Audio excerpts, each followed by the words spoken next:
We now move on to item 25, rezoning CO9-13-16, Sabino Canyon Road Properties LLC, Sabino Canyon Road zoning. Staff report. Madam Chairman, members of the board, this is a request, Sabino Canyon Road Properties, for a rezoning of 15.14 acres from SR to CR4, the northeast corner of the intersection of Sabino Canyon and Cloud Roads. It conforms to the comprehensive plan based on the plan amendment that was approved earlier, designating it for medium high intensity urban. The background on the material is the staff had recommended approval subject to standard and special conditions. The Planning and Zoning Commission held their hearing. They recommended denial based 6-3 on the case. There are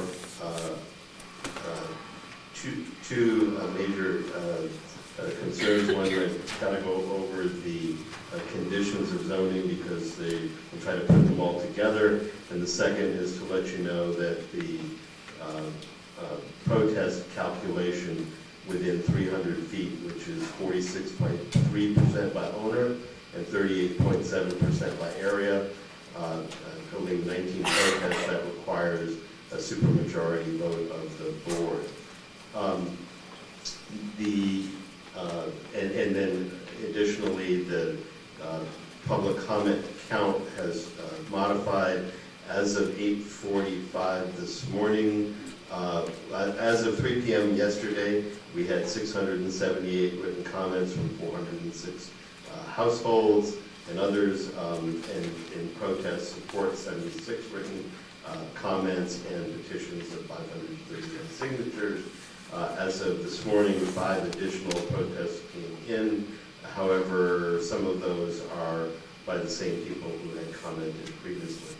And I can't give you an exact accurate number on that.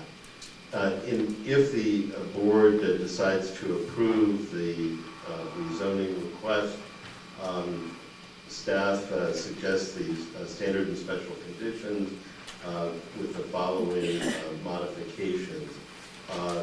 There's an April 23rd memo from myself to you regarding condition 7E, that these are improvements to the bus stop, and that those should be provided the bus or shuttle service is made within 300 feet, property owners within 300 feet of a proposed rezoning or the property owner himself. Our protest the rezoning action that requires the supermajority, which is 4 out of 5 members of the board. And regarding drainage, flood control initially had concerns about the drainage. Has that issue been resolved, and how? Madam Chair, Supervisor Miller, I believe that through the conditions of zoning, that those would be resolved with the development plan, the design of the project as a whole. So those have to be resolved per the standards of Pima County. Okay, I guess that my question related to the reduction from 13 rack down to 11.2 rack. Is that what the reason was for reducing it to 11.2 as a maximum? Was it because it was area used for drainage? Is there anyone from flood control? Yeah, Madam Chair, Supervisor Miller, I think that was part of it. I don't know that that was the entire reason for that reduction. And I would defer to my colleague Eric over in flood control. Madam Chair, Supervisor Miller. There was additional room for drainage, but I'm not sure that entirely that's the reason for the reduction in the yield on the property. Okay, thank you. Another question is regarding the flood control department reported that under existing conditions, the project does not have access to a renewable and potable water supply. unless Metro Water Improvement District uses its interconnect with Tucson Water. Flood control expressed serious concerns regarding the developer's calculations on water in the P&Z meetings. My staff report stated that the flood district felt the developer was using incorrect numbers, incorrect calculations, and I would just like to clarify what will happen in terms of the water supply for this property. Madam Chair, Supervisor Miller, I believe through the planning and zoning, it was determined that since this is within the service area of Metro Water, there is not an ability to force the development onto Tucson Water versus Metro Water. And the concern is related to the location of the Metro Water well within the shallow groundwater area. And the last numbers that we had for the water demand show a number for number of residents per unit on the low side. Okay, so you don't have an issue with widening up?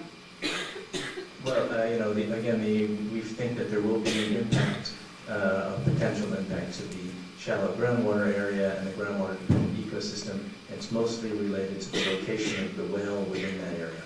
Okay, so it's going to have some, you suspect there may be some impact to the ecosystem in the We area. believe that there's a potential impact. And that's due to the water table dropping? Correct. It's the demand from this development will increase use at that well, which we think will have an impact on the water table at that location. Okay, and then how will this sustainable water supply be addressed? And maybe this is more a question for the developer when he comes up. Okay, and the final question was, I have two more questions. How much was the footprint reduced between the original and the compromise? Did you do a calculation on that? I think I did one and I came up, it was roughly 20,000 square feet for the total development area. Madam Chair, Supervisor Miller, it is very difficult. These numbers have been changing, and we really do not know what the actual footprint is because we don't know to what extent the design is, which is why I've suggested and added the condition, if the board were to approve it, that we need a revised preliminary development plan so we can tell. For example, a revised preliminary development plan, if there's a reduction of coverage, in general, we would know that. If there was a discussion about the number of garages that would be on the site, and that there was a number listed, I believe it was 52, minimum of 52 garage spaces available. We need to make sure that that meets the code requirements of no more than 5% of the land being used for accessory structures. So there are some questions that we have. It's not that it's not doable, it's doable. We don't have that number. We've not provided that. Essentially, you don't have a number, but in order to determine an accurate number, you need a resubmittal of development plan. A preliminary development plan, if it's going to be 130 units, we need to make sure that everything meets the standards, the conditions, and the code. And I had one more question, and this would be for Ms. Camilio regarding the road capacities on River, Sabino, and in that area. Your assessment of the traffic was, based upon the information that I received, was that River Road would be over capacity and possibly Sabino Road over capacity in the event that this development is approved. Is that correct? Madam Chair and Supervisor Miller, the Sabino capacity is about 35,880 T is the current capacity of the roadway, and then the capacity the projection's about 34,080 T, and so it's just a little bit under in terms of level of service fee on cloud level with the development level of service fee after the development. So you're currently showing that it will actually be under the capacity for River? Unfortunately, I have my numbers right here are for cloud. I need to go look for River. I didn't bring that information with me. We did look at River, and it's already over capacity, and based upon, there were some last minute changes, but that there would be a significant increase in the traffic, and that River Road would be significantly over capacity. And this was the data that we received from your office, and my question to you would be, when is River Road going to be scheduled for capacity improvements? Is that on the plan or in the near future? Madam Chair and Supervisor Miller, no, we don't have any time in the, at least the next 5 years or more for any improvements to that section of River Road. So no improvements in the next 5 years? That's correct. Okay, thank you. Madam Chair, could Ms. Cornelio please pull up her numbers for River Road? If you're looking at cloud, can you switch to the River Road figures for the ADT? I'd like to know. Madam Chair, Supervisor Carroll, it'll take me a little bit to do that. I'll try to do it now. Just as long as we can get it on the record, I'd like to know. Okay. Great, I was just given the numbers here. On River Road, recent traffic count in 2012 is 15,613 ADT, and the capacity of the roadway is 13,100. So indeed, the road would be over capacity. Thank you. Madam Chair? That road was a 2012 figure, so it hasn't been updated to assess the capacity up there since then. And then what would be, have you projected the number of average daily trips for this subdivision, if it's approved yet?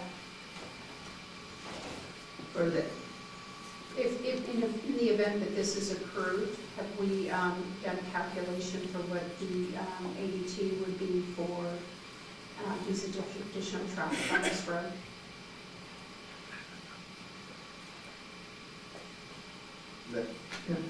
Madam Chair? Mr. Colton? Yeah, Madam Chair, Supervisor Miller, we were speaking, transportation and planning staff were speaking yesterday.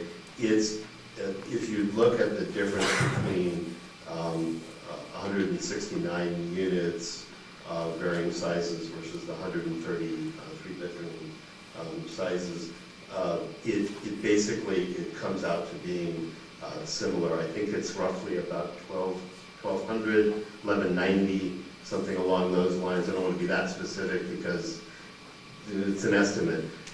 When you figure out the three-bedroom in an apartment setting, or where you don't have as much land as a single-family residence, which otherwise normally you would do, it really comes out to be about a wash. It's slightly reduced from the 169 number on average, but it's so close that it could be a little bit less, it could be a little bit more. It's about a wash. Okay, and then one more question I had was regarding infill development. Do you have a definition of infill development? Ensure the new or redeveloped mixed use or infill rezonings assess the privacy and character concerns of existing neighbors in reviewing the location, density, and character of the project. Is that the definition of infill in Pima County? It's design, site plan design? Yeah, that's from the comprehensive plan. And when we reviewed, Madam Chairman, Supervisor Miller, when we reviewed this, you've got on two sides of the development, you have roadways, and really it's the effect on